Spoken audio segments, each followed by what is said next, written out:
For the 370,000 tourists who will attend the World Cup, South Africa will present a glitzy modern face, a brand new bullet train into town from Johannesburg Airport, fancy cars on broad freeways to booming suburbs. There's even a new mall in the historically black township of Soweto, also infected with soccer fever. Not long ago, the only blacks in places like these would have been cleaning them. But today, few South Africans of any color could match the consumer appetite and buying power of Tim Tabela, one of the new class of black industrialist. He arrived the other day to check on the progress of a new multi-million-dollar home he's building. Still waiting for the Italian chandelier to come in that you chose. Yeah. And I think the weight is what, 1.5 tons? Yeah. Well, I'm blessed. That's what I can say.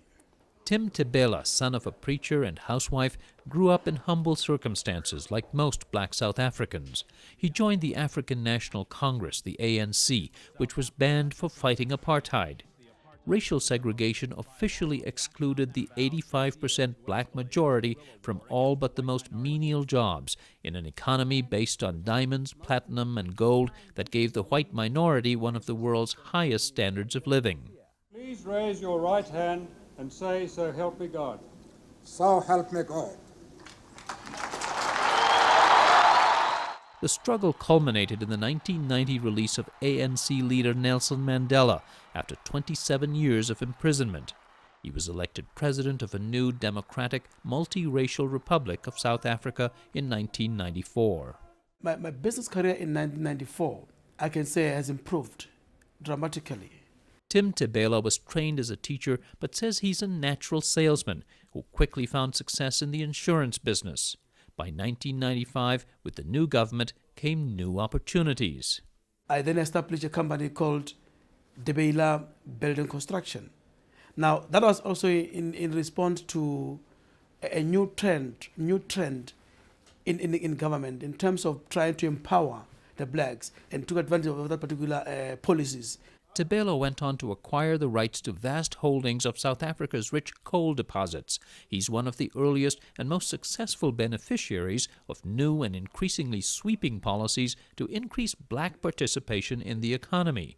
More ownership of shares in industry, affirmative action in hiring and training, and more government contracts.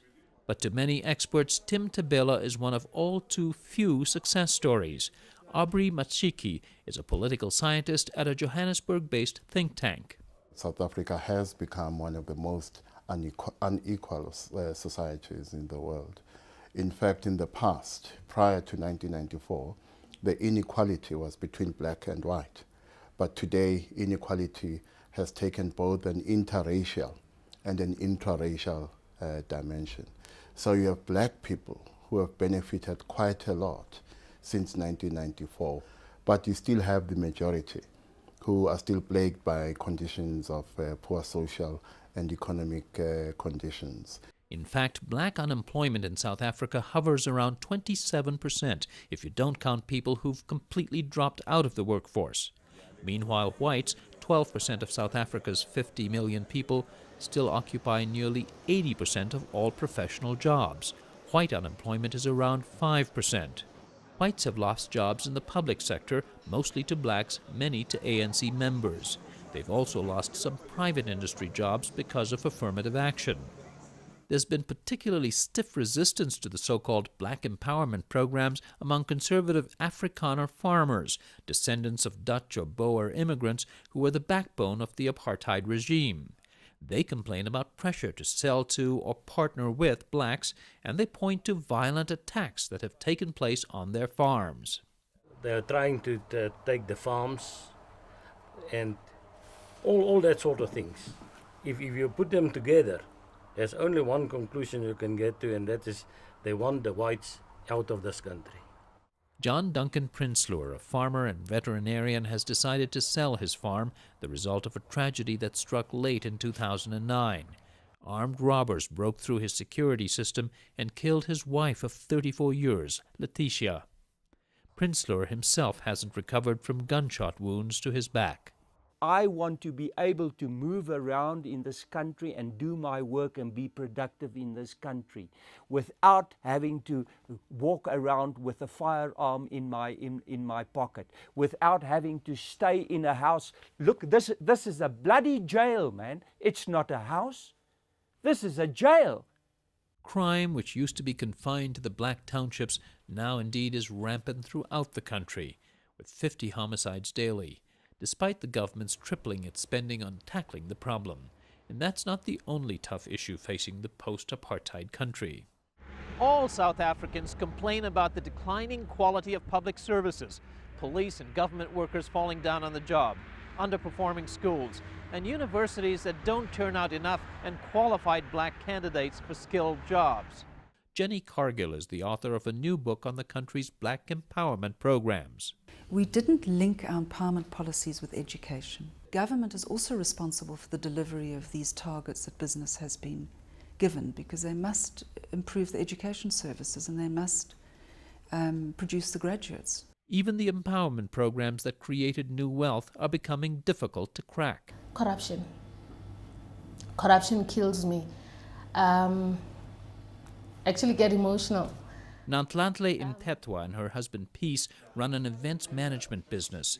They've benefited from some contracts called tenders here, but she says they feel increasingly shut out. For you to be able to make it as a black person, you need to know somebody there, including the tenders that require a BEE status today. You need to know somebody that could award that so that you can get that tender.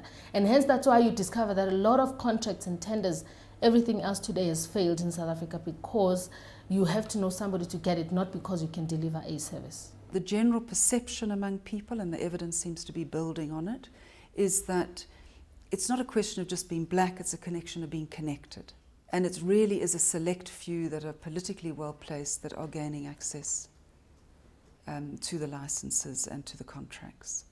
Some analysts worry that corruption has become pervasive in the public sector.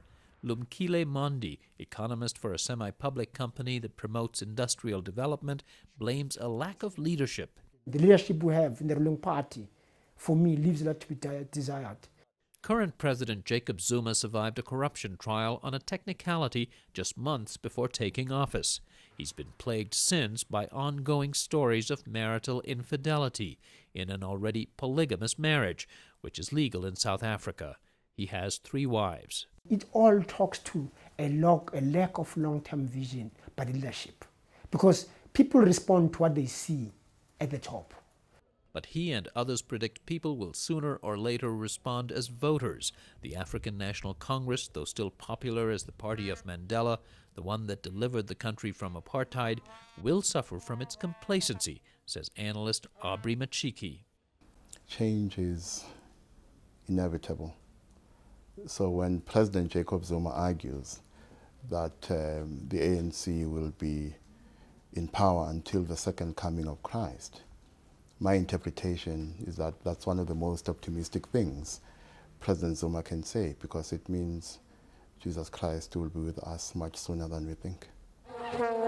Coming more predictably is the opening match of the tournament. It's brought South Africans together like no event before. 2010 has brought all races, all nations in South Africa together, more than anything else. The spirit is different altogether. I mean, this we never experienced it before. South Africans can only wonder whether and how long it will last beyond the World Cup, which concludes on July 11th.